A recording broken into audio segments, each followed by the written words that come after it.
안녕하세요. 요즘 날씨가 참 좋아요. 엊그제 바람도 쐴 겸 근처 산 중턱에 있는 호수를 다녀왔어요. 하늘도 나무도 푸르르고 바람도 시원하더라고요. 오랜만에 오리와 올챙이도 보았네요. 오늘의 사연은 싱그러운 호수 풍경을 담은 영상과 함께 시작해 보겠습니다. 안녕하세요. 저는 사업을 하는 40대 여성입니다. 살다 보면 겉만 번지르르 하고 속은 텅 빈 사람을 만날 때가 참 많죠. 오늘은 제 돈으로 머리부터 발끝까지 치장하고서는 알량한 대학 간판 하나로 저를 무시했던 얄미운 동서 이야기를 속 시원하게 풀어볼까 합니다. 저는 상업고등학교를 졸업하고 동대문 옷가게 바닥에서부터 일을 시작했어요. 비가 오나 눈이 오나 15년 동안 하루도 쉬지 않고 앞만 보고 달리다 보니 어느새 연 매출 300억 원이 넘는 유통회사 대표 자리에 올랐습니다. 제 거래처 직원이었던 남편은 제 억척스러운 모습에 반했다며 청혼을 해왔어요. 우리는 화려한 결혼식 대신 조촐한 밥 한 끼로 부부의 연을 맺었습니다. 혼인신고를 막 마쳤을 무렵 남편이 제 손을 잡고 고개를 푹 숙이며 말했어요. 지수야, 정말 미안해. 혼인신고 하자마자 이런 말 하게 돼서 정말 미안해. 얼마 전 아버지가 보증을 잘못 써셔서 갑자기 우리 집에 빚이 5억이나 생겼어. 남편이 눈물을 뚝뚝 흘리며 덜덜 떨고 있었죠. 저는 망설이지 않고 제가 가진 회사 지분을 팔아 남편 몰래 그 빚을 깔끔하게 갚아버렸습니다. 그리고 묵묵히 시어머니 생활비를 챙겨드리며 도련님의 밀린 고시원비와 대학 등록금까지 전부 지원했어요. 시간이 흘러 도련님이 대기업에 번듯하게 입사하고 결혼을 한다고 하길래 제가 남편을 불렀습니다. 제가 신도시 아파트 매매 서류를 식탁에 내려놓으며 말했어요. 여보, 도련님 신혼집 구해야 하잖아. 내가 신도시에 30평짜리 아파트 하나 준비해뒀어. 명의는 도련님 이름으로 해뒀으니까 내일 서류 확인해봐. 남편이 제 두 손을 꽉 움켜쥐고 눈시울을 붉히며 대답했어요. 여보, 내가 진짜 평생 당신한테 잘할게.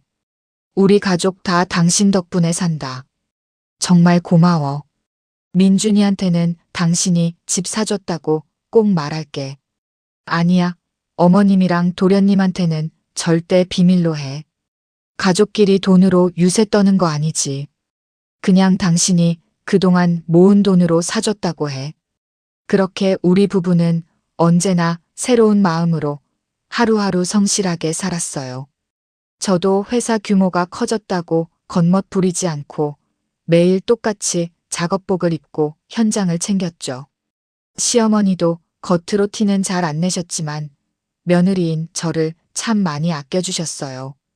그러던 어느 날 도련님이 결혼할 여자를 소개하겠다며 저희를 강남의 고급 식당으로 불렀습니다. 약속 시간에 맞춰 남편과 시어머니를 모시고 방으로 들어가니 비싼 가방과 번쩍이는 보석으로 온몸을 감싼 예비 동서가 앉아 있었어요. 예비 동서는 자리에 앉자마자 자기 휴대전화를 쓱 들이밀며 콧소리를 냈습니다. 어머님, 아주버님, 저 이번에 서울 명문대 동문회에서 임원 맡았잖아요. 이거 제 졸업증명서랑 임원 위촉장이에요. 시어머니가 떨떠름한 표정으로 휴대전화 화면을 쳐다보는 둥 마는 둥 하시며 말씀하셨어요. 뭐냐? 그래. 공부 잘해서 좋은 대학 나왔으니 똑똑하겠네. 우리 민준이랑 잘 살아봐라. 예비 동서가 시어머니의 팔짱을 덥석 끼며 호들갑을 떨었어요. 그럼요. 제가 우리 동기들 중에서도 제일 잘 나갔거든요. 아참. 형님은 대학 어디 나오셨어요? 저는 상업고등학교 졸업하고 바로 동대문에서 장사 시작했어요. 대학은 안 갔어요. 그 말을 듣자마자 동서의 얼굴에서 웃음기가 싹 사라지며 미간을 확 찌푸렸어요. 어머, 세상에, 요즘 시대에 고졸이 진짜로 있어요? 저는 살면서 고졸인 사람은 태어나서 처음 봐요. 저희 집안은 다 명문대 출신이거든요.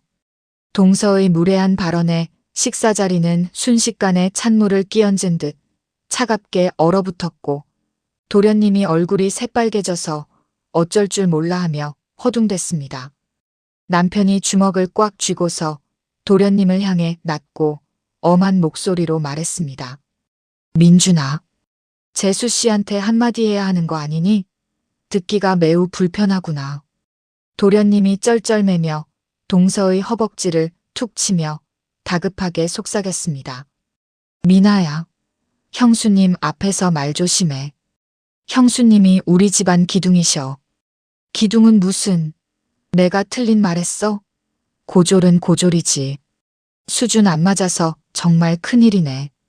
동서는 그 뒤로 식사가 끝날 때까지 저에게는 눈길 한 번 주지 않고 저를 투명 인간 취급했어요. 결혼식이 끝나고 몇 달 동안 동서는 매주 주말마다 백화점 우수 고객 전용 매장에 어머니를 모시고 갔어요.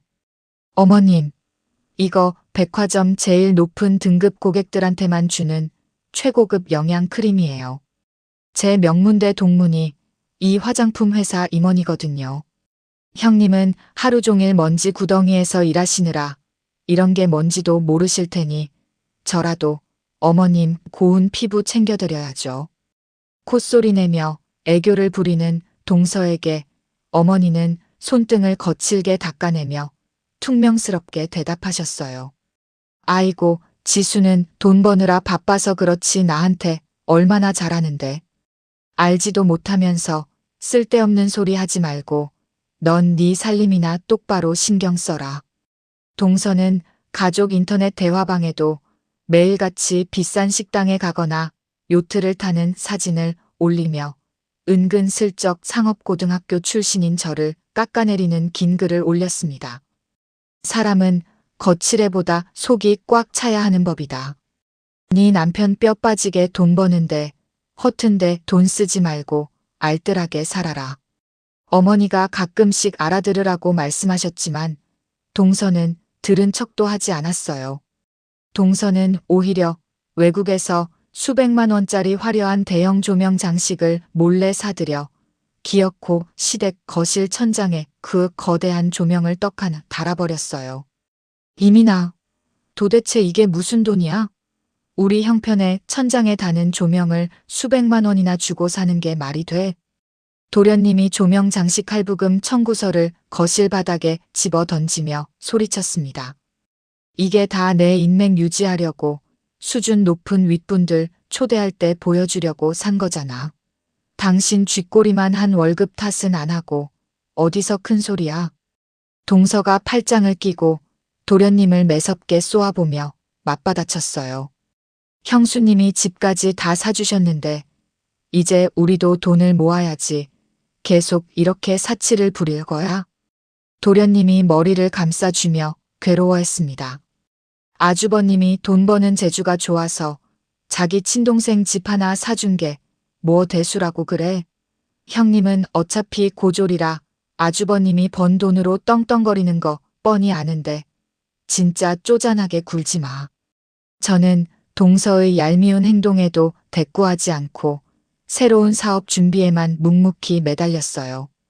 그런데 어느 날 길에서 1억 원이 훌쩍 넘는 최고급 외제차에서 내리는 동서를 우연히 보게 되었죠. 아무리 계산해봐도 도련님의 평범한 회사원 월급으로는 절대 굴릴 수 없는 비싼 차였어요. 도련님은 엊그제도 생활비 모자란다고 남편한테 우는 소리 했던 것 같은데 저 비싼 차를 무슨 수로 샀을까? 아무래도 낌새가 이상하네.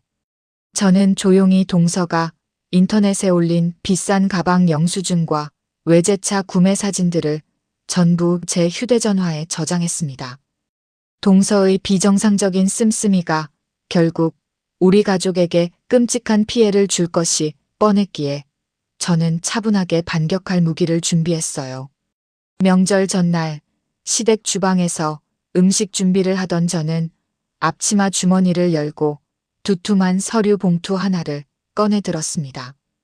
그 안에는 과거 도련님 아파트 매매 대금을 전액 입금해 주었던 제 은행 이체 내역서가 들어 있었어요. 그리고 도련님의 대학교 등록금을 대신 내주었던 영수증들까지 전부 챙겨왔죠. 저는 그 서류 봉투를 주방 찬장 제일 안쪽 구석에 깊숙하게 밀어넣고 문을 닫았어요. 다음 날 새벽 4시가 되자마자 저는 시댁 식구들이 깨기 전에 조용히 주방으로 나왔습니다. 어젯밤 미리 손질해둔 재료들을 꺼내 5가지 전을 부치고 차례상에 올라갈 20가지가 넘는 제사 음식을 부지런히 만들었어요.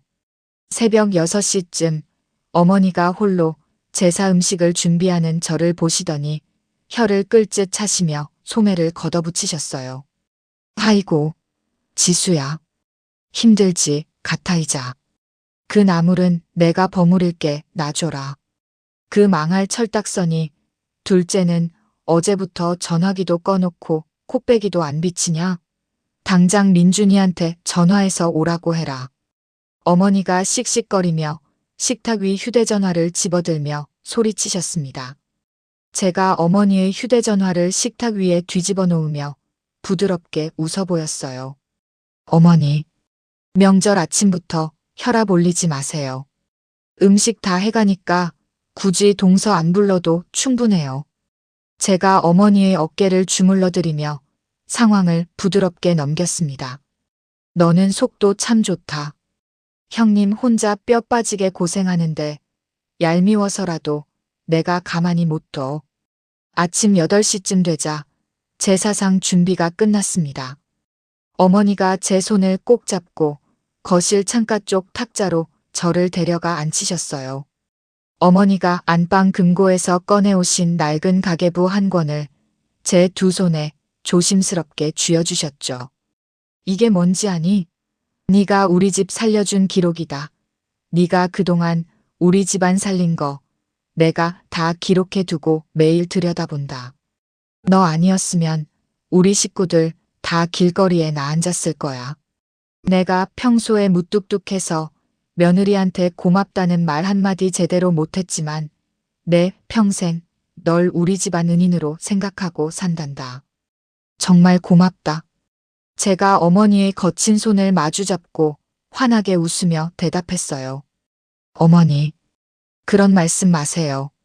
예전에 저희 친정 부모님 병원비 없어서 병원에서 쫓겨날 뻔했을 때 어머님께서 도와주지 않으셨으면 저도 무너졌을 거예요. 어머님께서 적금 깨서 저 몰래 저희 친정 도와준 거 저 다 알아요. 저 평생 안 잊고 살 거예요. 제 대답에 어머니가 고개를 끄덕이며 주름진 얼굴로 환하게 웃으셨습니다. 잠시 후 친척분들이 하나둘 도착하며 거실이 시끌벅적해졌어요. 그때 현관문 비밀번호를 신경질적으로 누르는 소리가 들리더니 동서가 새까만 선글라스를 낀 채 빈손으로 뻔뻔하게 들어왔습니다. 시어른들께 인사도 하는 둥 마는 둥 하더니 거실 소파 한가운데로 직행해 다리를 꼬고 털썩 주저앉았어요. 아휴, 제가 명절 증후군이 심해서 두통이 끊이질 않네요. 머리가 깨질 것 같아요. 그 꼴을 본 어머니가 입고 계시던 앞치마를 바닥에 팩 던지며 언성을 높이셨어요. 넌 명절날 시댁에 오면서 빈손으로 오는 것도 모자라 어른들 다 계시는데 소파에 들어 누워. 당장 부엌으로 들어가서 설거지라도 해라. 어머니의 호통에 놀란 도련님이 황급히 주방 쪽으로 걸음을 옮기려고 했습니다. 그 순간 동서가 도련님의 손목을 획 낚아채며 날카롭게 소리쳤습니다. 여보, 당신 미쳤어? 명문대 졸업하고 대기업 다니는 내 남편을 지금 부엌대기로 만들 셈이야? 나도 알아서 다 하겠지. 동서가 어머니의 지시를 정면으로 무시하며 도련님을 강제로 소파에 주저앉혔어요. 친척들이 혀를 차며 수군거리기 시작했고 거실 분위기가 순식간에 험악해졌어요. 저는 이 시끄러운 상황을 빠르게 차단하기 위해 주방에서 쟁반에 과일과 다과를 한가득 담아 거실 탁자에 내려놓았습니다. 다들 차 한잔 하시면서 과일 좀 드세요. 동서도 여기 진통제 2알 가져왔으니까 물이랑 먹고 좀 쉬어. 제가 탁자에 쟁반을 내려놓고 동서 앞에 약과 물컵을 밀어주며 억지로 분위기를 부드럽게 바꿨습니다. 명절 아침 식사가 끝나고 거실에는 과일 접시가 놓여 있었고 친척 어른들이 모여 앉아 덕담을 나누고 계셨죠. 그때 동서가 갑자기 자기 휴대전화 화면을 친척들 쪽으로 쓱 돌렸어요. 여러분, 이것 좀 보세요. 제 대학 동기가 이번에 서울에 엄청 크게 피부과를 개업했거든요. 저한테 특별히 최고급 회원 카드를 선물로 줬지 뭐예요. 동서가 휴대전화 화면을 손가락으로 톡톡 치며 자랑스럽게 웃었습니다. 그리고는 탁자 맞은편에 조용히 앉아있던 저를 손가락으로 콕 가리켰죠. 우리 상고 출신 형님은 평생 가도 이런 최고급 관리가 있다는 것조차 모르시겠죠? 배우신 분들이랑 어울려야 이런 혜택도 누리고 사는 건데 형님은 참 안타깝네요. 얼굴이 하얗게 질린 도련님이 동서의 휴대전화를 확 빼앗아 바닥에 엎어버렸습니다. 이민아, 너 진짜 왜 이래? 당장 형수님한테 머리 숙여서 사과 안 해. 도련님이 소리쳤지만 동서는 눈 하나 깜짝하지 않고 오히려 팔짱을 꽉 끼고는 목소리를 높였습니다. 내가 틀린 말했어? 명문대 나온 내가 고졸 형님 밑에서 굽신거리면서 시집살이 하는 게 얼마나 수치스러운 일인지 당신이 알기나 해? 동서가 악을 쓰며 내뱉는 순간 제 옆에 앉아 차를 마시던 시어머니가 손에 들고 계시던 뜨거운 찻잔을 유리탁자에 탁 소리가 나게 내려놓으시더니 자리에서 벌떡 일어나 주방으로 성큼성큼 걸어가셨어요.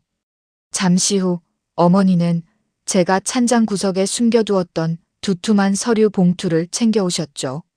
가진 건 개뿔도 없는 게 당장 그 입 닥치지 못해 남의 돈으로 호의호식하는 주제에 명문대 간판이 대체 무슨 소용이냐. 두 눈 똑바로 뜨고 봐라. 지금 너희 부부가 살고 있는 그 30평짜리 아파트 매매금, 네 형님이 전액 송금해준 은행 이체 내역서다. 어머니가 붉은 줄이 쳐진 이체 내역서를 동서의 얼굴 앞까지 들이밀었습니다. 어디 그뿐인 줄 알아? 네 남편 대학교 등록금 납부 영수증도 다 여기 있다. 지수가 밤낮으로 뼈 빠지게 일해서 번 돈으로 네 남편 사람 구실하게 만든 거라고. 어머니의 매서운 호통에 동서의 꼿꼿했던 표정은 일순간에 공포로 일그러졌어요. 동서가 그토록 자랑하던 화려한 신혼집과 번듯한 남편의 직장까지 동서가 누리고 있던 모든 기반이 결국 제가 번 돈에서 나왔다는 사실이 만천하에 폭로되었죠. 자신의 콧대를 높여주던 알량한 자존심의 출처가 결국 제가 피땀 흘려 번 돈이었다는 끔찍한 진실을 마주한 동서는 덜덜 떨며 그 자리에 털썩 주저앉았습니다. 말도 안 돼. 거짓말이야. 다 조작한 거짓말이라고. 하지만 서류에 선명하게 찍힌 제 이름과 송금 내역을 두 눈으로 직접 확인하고는 꿀먹은 벙어리처럼 아무 말도 하지 못했습니다. 도련님은 쥐구멍에라도 숨고 싶은 듯 고개를 푹 숙인 채 주저앉은 아내를 철저하게 외면했어요. 가족들과 친척들의 차가운 시선이 쏟아지자 견딜 수 없는 수치심을 느낀 동서는 바닥에 떨어진 선글라스만 황급히 주워들고는 현관문을 거칠게 열어젖힌 뒤 신발도 제대로 신지 못한 채 맨발로 복도를 향해 도망치듯 뛰쳐나갔어요. 순식간에 아수라장이 된 거실에는 저와 남편, 어머니 그리고 고개를 들지 못하는 도련님만 덩그러니 남았죠. 어머니가 바닥에 구겨진 서류들을 멍하니 내려다보시더니 가슴을 퍽퍽 치며 눈물을 쏟아내셨어요. 지수야, 내가 며느리 하나 잘못 들여서 내가 널 볼 낯이 없구나. 네가 얼마나 험한 꼴 참아가며 번 돈인데. 미안하다. 정말 미안해. 어머니가 제 두 손을 꽉 부여잡고 소리내어 오열하셨습니다. 어머니 괜찮아요. 다 지나갈 일이에요. 어머니께서 제 마음 다 알아주셨잖아요. 그러니까 제발 울지 마세요. 제가 어머니의 굽은 등을 따뜻하게 쓸어내렸습니다. 다음 날 오전 회사 대표실로 출근한 저는 곧장 회사 재무이사를 불렀습니다. 이사님, 제 동서 명의로 된 빚이랑 재산 흐름 좀 외부 조사팀에 맡겨서 철저하게 알아봐 주세요. 돈이 대체 어떻게 새고 있는지 정확한 증거가 필요합니다. 3일 뒤 재무이사가 두툼한 서류 철을 들고 제 방으로 들어왔습니다. 대표님, 알아보라고 하신 내역서 가져왔습니다. 동서분이 신용카드 5개를 한도 초과로 돌려막기 하고 있습니다. 게다가 도련님 명의로 된 아파트 집문서를 몰래 빼돌려서 제2금융권이랑 대부업체에서 총 3억 원이나 대출을 받았습니다. 제가 턱을 괴고 서류를 훑어보며 한숨을 쉬고 있을 때 비서가 사색이 되어 문을 열고 뛰어들어왔습니다. 대표님, 지금 인터넷 대형 주부 모임 카페 수십 곳에 우리 회사 주력 상품에서 나쁜 성분이 나왔다는 글이 도배되고 있어요. 가짜 검사 성적서 사진까지 진짜처럼 정교하게 만들어서 올렸습니다. 화면 속 게시글을 보니 동서가 앙심을 품고 제 회사를 무너뜨리려고 끔찍한 거짓 소문을 퍼뜨린 게 분명했죠. 불과 반나절 만에 수만 건의 환불 요청이 쏟아지며 회사 고객센터 전화통이 완전히 마비되었습니다. 제가 펜을 꽉 쥐고 경찰서에 낼 고소장을 꾹꾹 눌러 작성하고 있을 때 탁자 위 제 휴대전화가 요란하게 울렸어요. 어머니의 찢어지는 비명이 수화기 너머로 들려왔습니다. 지수야, 사람 살려. 문신한 깡패놈들이 집 문을 다 부수고 들어와서 난장판을 치고 있다. 무서워서 죽겠어. 어머니가 숨을 헐떡이며 다급하게 소리치셨어요. 어머니, 문 꽉 잠그고 안방에 숨어 계세요. 제가 당장 갈게요. 저는 곧바로 경찰에 신고 전화를 걸고 비서와 함께 시댁 본가로 거칠게 차를 몰았습니다. 아파트 문은 박살 나 있었고 덩치 큰 깡패들이 화분을 깨부수며 어머니가 숨은 안방문을 발로 쾅쾅 차고 있었어요. 이 할망구가 돈을 빌렸으면 당장 갚아야 할 거 아니야. 얼른 문 열어. 사채업자 우두머리가 핏대를 세우며 거실 탁자를 발로 걷어찼습니다. 제가 그 남자 앞을 막아서며 매섭게 쏘아붙였어요. 당장 남의 집에서 안 나가? 우두머리가 제 얼굴 앞에 구겨진 서류 한 장을 펄럭이며 윽박질렀습니다. 네 동서라는 여자가 돈 빌릴 때 이 할망구를 보증인으로 세웠어. 당장 빚 안 갚으면 이 집 다 팔아버릴 테니까 돈 내놔. 제가 그 서류를 낚아채어 꼼꼼히 살피고는 남자의 가슴팍에 던지며 쏘아붙였어요. 이건 그 여자가 우리 어머니 인감도장 몰래 훔쳐서 찍은 완벽한 가짜 서류야. 돈은 그 여자한테 가서 받아.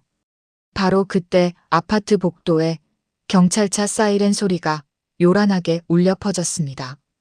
경찰관들이 거실로 우르르 들이닥쳐 깡패들을 전부 바닥에 엎드리게 한 뒤 수갑을 꽉 채웠어요. 깡패들이 끌려나가자 안방 문이 열리고 파리하게 질린 어머니가 덜덜 떨며 기어 나오셨어요. 제가 어머니를 끌어안고 다독이자 뒤늦게 연락을 받은 남편이 헐레벌떡 뛰어들어왔습니다.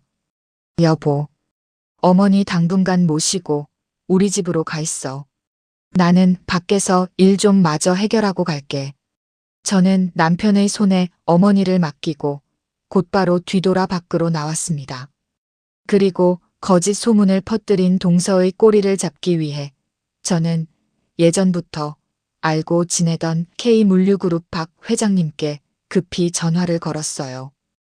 회장님, 저 윤지수입니다.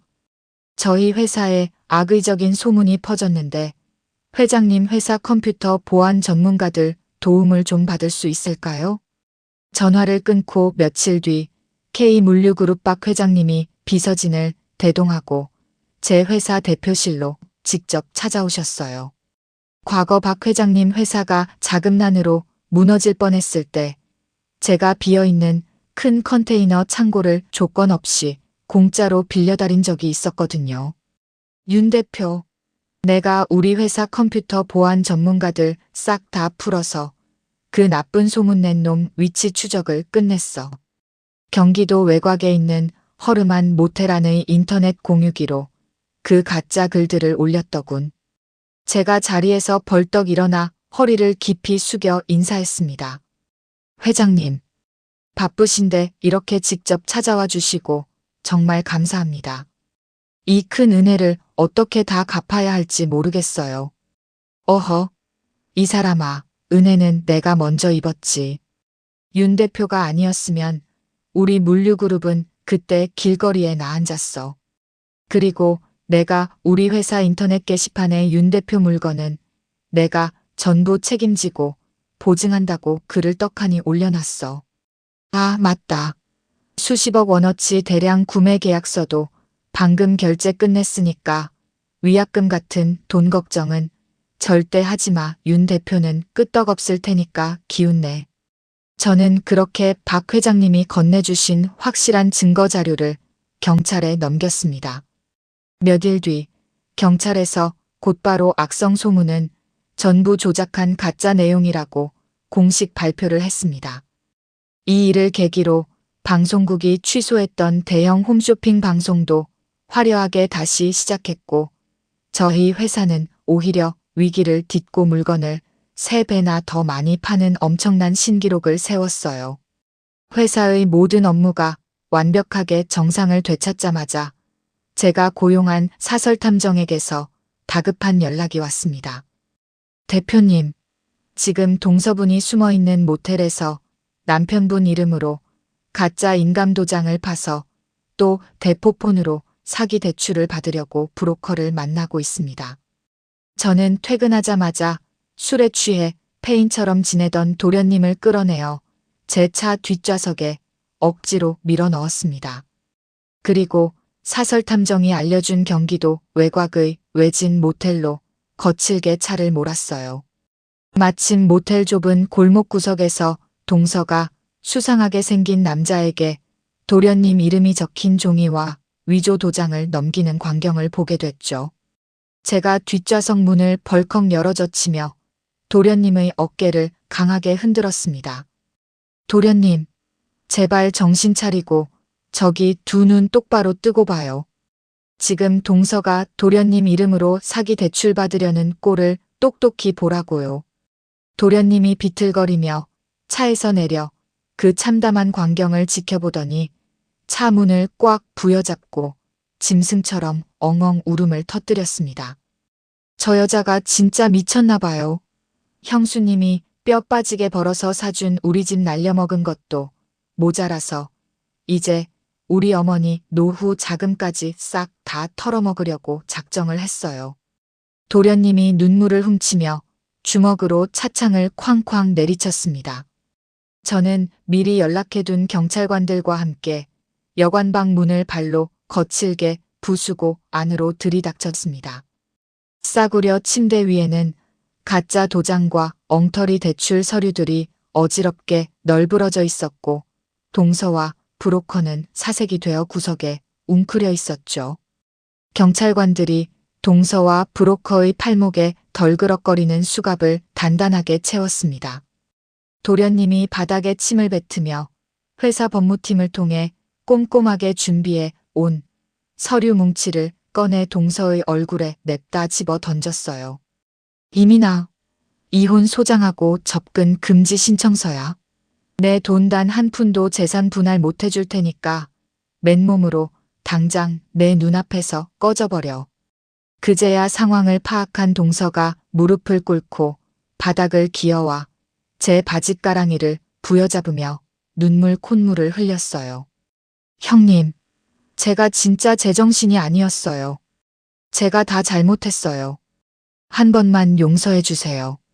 저 정말 감옥 가기 싫어요.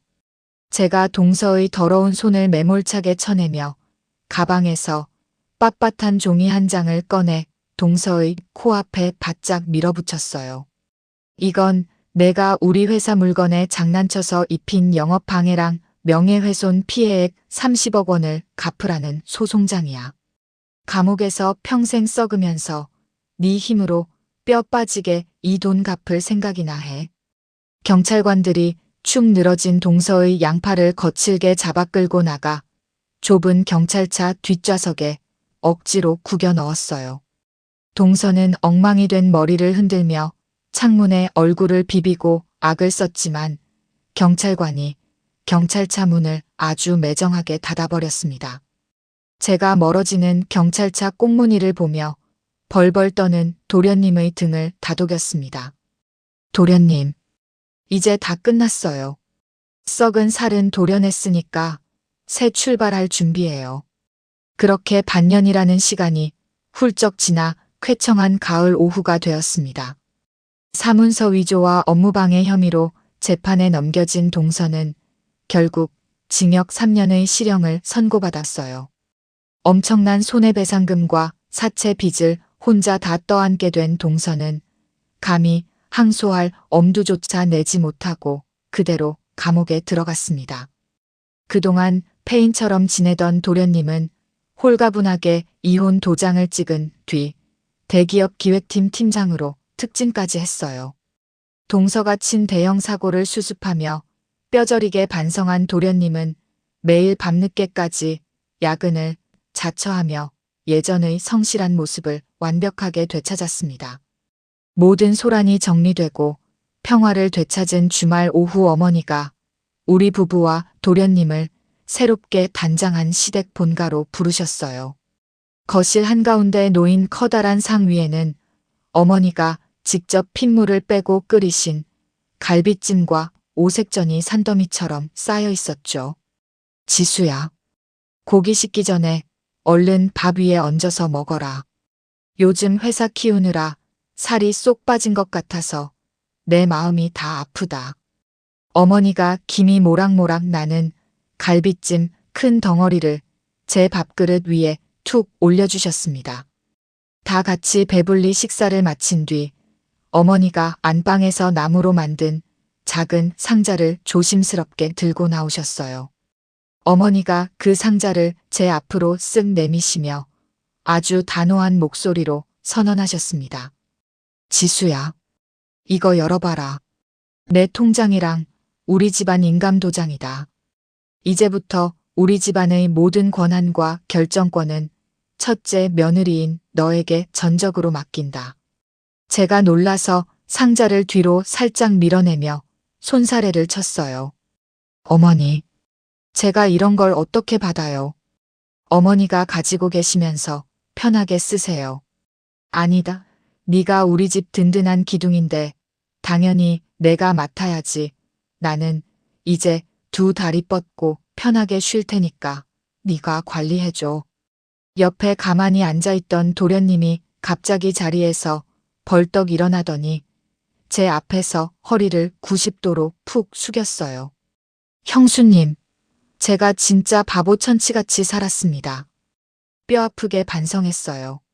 앞으로는 형수님 은혜 절대 잊지 않고 든든한 우군이 되어서 평생 갚으면서 살겠습니다. 가족들의 무한한 신뢰와 따뜻한 눈빛을 온몸으로 받으니 그동안 혼자 짊어지고 있던 무거운 짐이 깨끗하게 씻겨 내려가는 기분이었어요. 해가 바뀌고 악의적인 위기를 오히려 도약의 기회로 훌륭하게 바꾼 제 회사는 업계 1위 자리를 굳건하게 차지했습니다. 찬 바람이 부는 연말이 다가오고 저는 수많은 훌륭한 기업인들을 제치고 올해의 우수 벤처기업인상 대상 수상자로 당당하게 뽑혔습니다. 수천 명이 꽉 들어찬 화려한 시상식장 안에서 양복을 입은 진행자가 마이크를 잡고 큰 소리로 외쳤어요. 올해의 영예로운 대상, 윤지수 대표님, 단상 위로 올라와 주십시오. 단상 중앙에 서서 황금빛 트로피를 한 손에 쥐고 마이크를 잡은 저는 환하게 웃는 가족들을 향해 여유롭게 미소를 지어 보였어요. 세상을 살아가는 데 있어 허울뿐인 타이틀이나 종이 쪼가리 같은 간판은 절대 중요하지 않습니다. 벼랑 끝 위기 앞에서의 책임감과 정직하게 흘린 땀방울만이 사람의 진짜 가치를 증명한다고 생각합니다. 진심으로 감사합니다. 시상식이 성공적으로 끝나고 저는 가족들을 모두 이끌고 서울의 화려한 야경이 한눈에 내려다 보이는 최고급 호텔 방으로 자리를 옮겼어요. 여보, 대상 받은 거 진짜 축하해. 남편이 펑 소리와 함께 얼음장처럼 차가운 샴페인 병을 힘차게 따며 환호성을 질렀습니다. 저는 15년 동안 피땀 흘려 쌓아 올린 나의 튼튼한 사업과 우리 가족의 평화가 앞으로도 굳건하게 빛날 것을 확신하며 시원하게 샴페인 잔을 부딪혔습니다. 지금 동서가 그 차가운 감옥 안에서 수십억 빚더미에 깔려 어떻게 지내고 있는지는 이제 전혀 궁금하지도 않네요. 알량한 대학 간판 하나만 맹신하고 아나무인으로 날뛰던 텅 빈 사람의 최후치고는 아주 완벽하고 합당한 결말이라고 생각합니다. 비온 뒤에 땅이 더 단단하게 굳는다고 우리 가족은 예전의 끔찍했던 위기를 튼튼한 발판 삼아 훨씬 더 끈끈하게 뭉쳐서 매일 웃으며 살고 있어요. 거짓은 절대 진실을 이길 수 없고 요란한 빈술에는 결국 산산조각이 나기 마련인가 봅니다. 한바탕 거대한 폭풍우를 온몸으로 겪고 나니 제가 악착같이 지켜낸 이 소박하고 든든한 가족의 울타리가 얼마나 소중한지 다시 한번 뼈저리게 느끼게 되었네요. 저의 통쾌하고 속 시원한 복수 이야기를 끝까지 들어주셔서 정말 감사합니다. 오늘의 사연이 재밌으셨다면 구독과 좋아요 부탁드려요. 더 알찬 사연으로 찾아뵙겠습니다. 지금까지 인생의 향기가 깊어지는 사연빵집이었습니다. 감사합니다.